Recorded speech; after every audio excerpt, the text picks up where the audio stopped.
Seoul की आधी रात में एक लड़की अपने खोए हुए गुड़िया की तलाश में पार्क के चारों ओर दौड़ रही थी। जब वह आखिरकार अपनी गुड़िया ढूंढ लेती है तो उसके पीछे आकाश में चिंगारियां दिखाई देती हैं। वह मुड़ती है और चिल्लाती है जब वह देखती है कि एक विशाल राक्षस बस वहीं से गुजर रहा है। 25 साल बाद न्यूयॉर्क में ग्लोरिया देर रात बाहर से अपने अपार्टमेंट लौटती है। उसका बॉयफ्रेंड टिम गुस्से में भड़क उठता है और बड़बड़ाने लगता है कि जब से ग्लोरिया ने अपनी नौकरी खोई है वह कुछ नहीं करती सिवाय सोफे पर लेटकर नशे में पार्टी करने के। वह उसकी नशेड़ी गड़बड़ी का ख्याल रखने से थक चुका है और रिश्ता तोड़ देता है।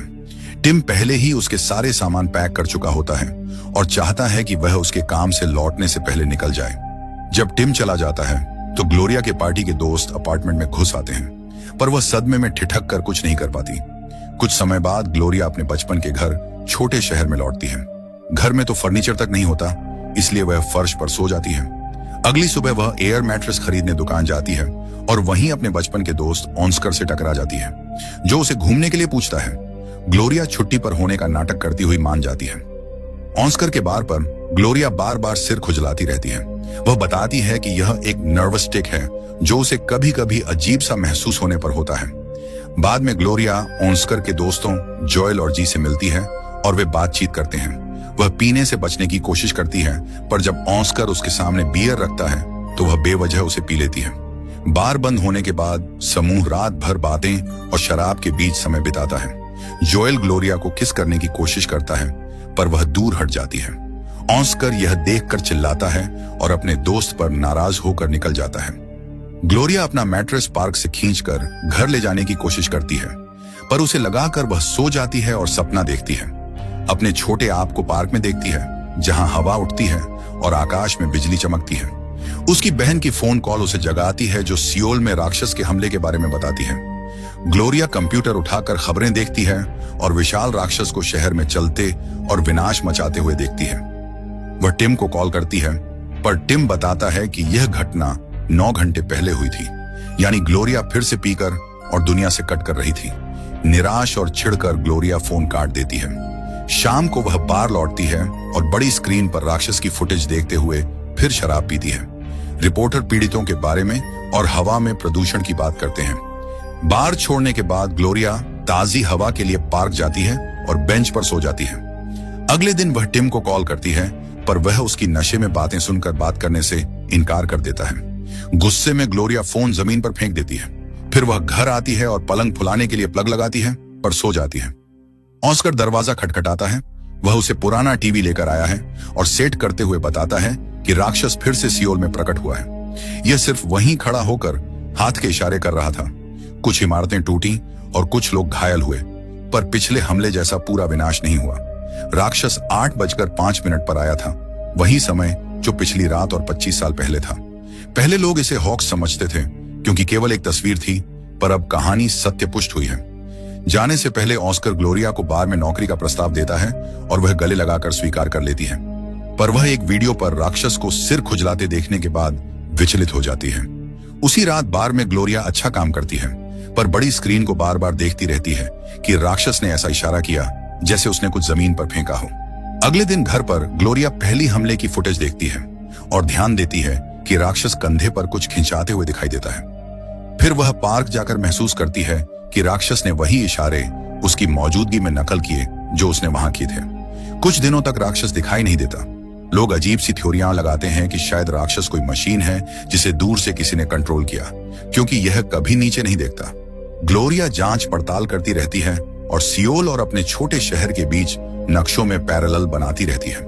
एक सुबह वह अपने सिद्धांत की परीक्षा करती है। बिल्कुल 8:05 पर वह प्लेग्राउंड पर कदम रखकर बेतरतीब हाथ हिलाने लगती है और फिर दौड़कर घर जाकर खबरें देखने बैठ जाती है। खबरों पर दिखता है कि राक्षस कोरिया में प्रकट हुआ और उसी तरह उसकी नकल कर रहा है। इससे पुष्टि होती है कि वह उसे नियंत्रित करती है। ग्लोरिया सदमे में बिस्तर पर गिर पड़ती है और सो जाती है। जब वह उठती है तो खबरें अभी भी राक्षस पर चल रही होती हैं और ह्यूमैनिटेरियन संस्थाएं मदद पहुंचाने में जूझ रही हैं। ग्लोरिया टिम को कॉल करती है और बताती है कि उसे नौकरी मिल गई है। उसी क्षण ऑस्कर पुराना सोफा लेकर पहुंचता है, इसीलिए ग्लोरिया टिम से कहती है कि इंतजार करे। वे सोफा रखते हैं और ग्लोरिया आराम से बैठ जाती है, पर ऑस्कर उसे काम पर चलने का याद दिलाता है। वह ऑस्कर के साथ निकल जाती है और टिम लाइन में खड़ा रहकर इंतजार करता रहता है। बार में टिम ग्लोरिया को कॉल करता है, पर वह नशे में उठाती नहीं। बार बंद होने पर ग्लोरिया सबको लेकर पार्क जाती है और उन्हें सियोल के कैमरों की जांच करने को कहती है। जैसे ही वह प्लेग्राउंड पर कदम रखती है, राक्षस प्रकट होता है और ग्लोरिया के सभी हाव भाव की नकल करता है। यहाँ तक कि नाचना भी। पुरुष चकित रह जाते हैं जब कोरिया में सैन्य विमान आकर राक्षस पर गोलीबारी शुरू कर देते हैं और ग्लोरिया को भी दर्द महसूस होता है। वह हवा में मुक्का मारती है और राक्षस भी वही करके एक विमान को नीचे गिरा देता है। उसे एहसास होता है कि उसने पायलटों को मार डाला होगा और वह आतंकित होकर गिर पड़ती है। बाद में जागकर घर पर टीवी पर व्यापक विनाश देखते हुए ग्लोरिया ब्रेक डाउन करती है। ऑस्कर खाने के साथ आता है और उसे सब कुछ बताता है। वह आत्मसमर्पण करना चाहती है, पर ऑस्कर एक अखबार दिखाता है जिसमें बताता है कि राक्षस के साथ एक विशाल रोबोट भी प्रकट हुआ। ऑस्कर सोचता है कि राक्षस उस समय का प्रतीक है जब वह उसके लिए प्लेग्राउंड पर आया था। वे साथ में डिनर पर बैठते हैं और अपने जीवन की बातें करते हैं। बचपन में वहां पार्क नहीं था, वह एक बाढ़ से घिरा निर्माण क्षेत्र था। ग्लोरिया को याद आता है जब एक बार स्कूल के बाद वे उस जगह से निकले थे। उसका कोरिया पर परियोजना उड़कर चली गई और अचानक हवा चली। ऑस्कर उसे शांत करता है और ग्लोरिया आत्मसमर्पण करने की बजाय एक योजना बनाती है। वे कोरियाई रेस्टोरेंट रुकते हैं और मालिक से एक संदेश को कोरियन में अनुवाद करवाकर प्लेग्राउंड पर सुबह तक बैठते हैं। वे बातें करते हैं और ऑस्कर बताता है कि उसने कभी ग्लोरिया के छुट्टी वाले झूठ पर विश्वास नहीं किया। वह उसके कैरियर से तब से ही जुड़ा हुआ था जब वह शहर गई थी। वह भी बताता है कि 6 साल पहले उसकी होने वाली शादी टूट गई। 8:05 पर ग्लोरिया प्लेग्राउंड पर कदम रखकर हाथ के संकेत कर सभी को जाने का इशारा करती है। ऑस्कर कैमरों से बताता है जब लोग चले जाते हैं और ग्लोरिया जमीन पर लिखकर माफी और वादा करती है कि ऐसा फिर नहीं होगा। दुनिया देखकर हैरान रहती है कि राक्षस होशियार है और कुछ लोग अब इसे अच्छी रचना मानते हैं। काम के बाद ग्लोरिया जोएल के पास जाती है और वे आपस में गंदा हो जाते हैं। अगले दिन वह खबरें देखकर भयभीत हो उठती है कि रोबोट फिर से प्रकट हो चुका है। वह जोएल को खींचकर प्लेग्राउंड पर ले जाती है, जहां वे पाते हैं कि ऑस्कर राक्षस को नियंत्रित करने के लिए इधर उधर हिल रहा है और गार उसे एक नक्शे पर बताते हुए मार्गदर्शित कर रहा है ताकि कोई बड़ी तबाही ना हो। जब ग्लोरिया ऑस्कर से कहती है कि वह बाहर आ जाए तो वह कहता है कि यह कोई बड़ी बात नहीं है और कम से कम उसके रोबोट ने किसी को नहीं मारा। आगबूला।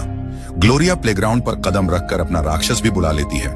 लोग खुश होकर चीयर करते हैं और ऑस्कर नहीं निकलता तो ग्लोरिया उसे थप्पड़ मारती है और राक्षस वह क्रिया नकल करता है। इससे अंततः ऑस्कर निकल जाता है। उस रात रिपोर्टर ग्लोरिया के राक्षस को सोल का संरक्षक कहने लगते हैं और कई मीम्स बनते हैं। राक्षसों के प्रशंसक बढ़ते जाते हैं और लोग सोल देखने आने लगते हैं। बार पर ऑस्कर पहले से ज्यादा पीता रहता है और क्लिप बार बार देखता है। बंद होने के बाद वह बार में गाली गलौज करता है और गार को उसके बाथरूम में समय बिताने के लिए ताना देता है। गार गुस्से में कहता है कि वह वर्षों से साफ है और सिर्फ पेट की दिक्कतें हैं। ऑस्कर की बेइज्जती से गार चला जाता है। फिर ऑस्कर दबाव डालता है कि ग्लोरिया कुछ पिए क्योंकि उसने देखा है कि वह दिनों से नशा नहीं कर रही। ग्लोरिया बताती है कि वह नशे में गड़बड़ नहीं करना चाहती। ऑस्कर कहता है कि अगर वह नहीं पिएगी तो वह प्लेग्राउंड पर चलेगा। ग्लोरिया बोतल पकड़कर फर्श पर खाली कर देती है और गुस्से में ऑस्कर वैन में बैठकर जोएल के साथ निकल जाता है। वह बहुत नशे में है और ग्लोरिया उसे रोकने की कोशिश करती है क्योंकि उसे डर है कि वह कुछ बेवकूफी करेगा। ऑस्कर उसे चिल्लाकर गालियों से भड़काता है, उसके सामने वैन घुमाकर चला जाता है और छोड़ देता है। 8:05 पर ग्लोरिया पाता है कि ऑस्कर पहले से ही प्लेग्राउंड पर है। वह दौड़ कर आती है और दोनों राक्षस प्रकट होते हैं।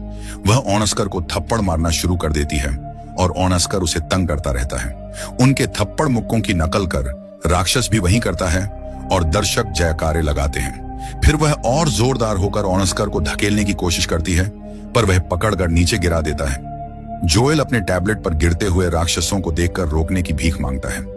ग्लोरिया घोषणा करती है कि वह अपनी बार की नौकरी छोड़ रही है, पर ऑस्कर उसे नीचे पटक कर कहता है कि अगर वह काम नहीं करेगी तो वह सोल को तबाह कर देगा। बाद में ग्लोरिया घर जाकर अपने बचपन के दिन याद करती है। पहली बार राक्षस आया जब हवा ने उसका प्रोजेक्ट उड़ा दिया था और ऑस्कर बॉर्डर पर चढ़कर उसे खोजने गया था। ऑस्कर ने उसका प्रोजेक्ट पाया और उस पर पैरों से मारकर नष्ट कर दिया। तभी बिजली चमकी और उसके सिर पर लगी, जिससे राक्षस पहली बार सोल में आया।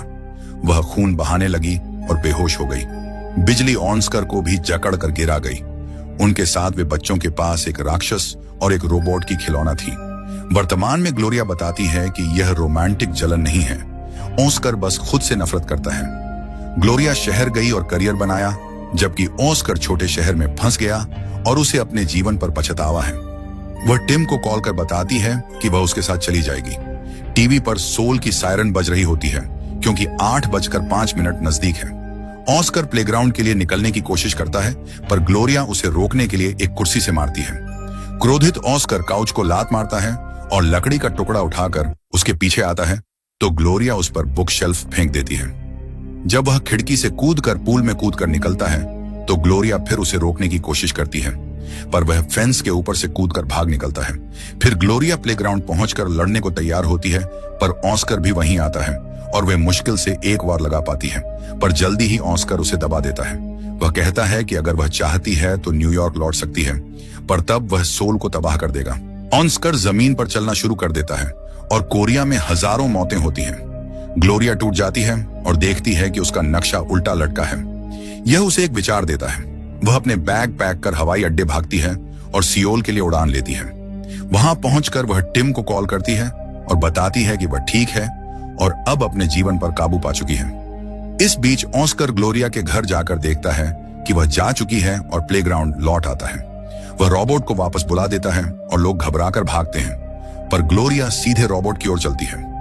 ऑस्कर किसी बच्चे को मारने को तैयार हो जाता है, पर जमीन हिलने पर वह छर्र होकर रुक जाता है।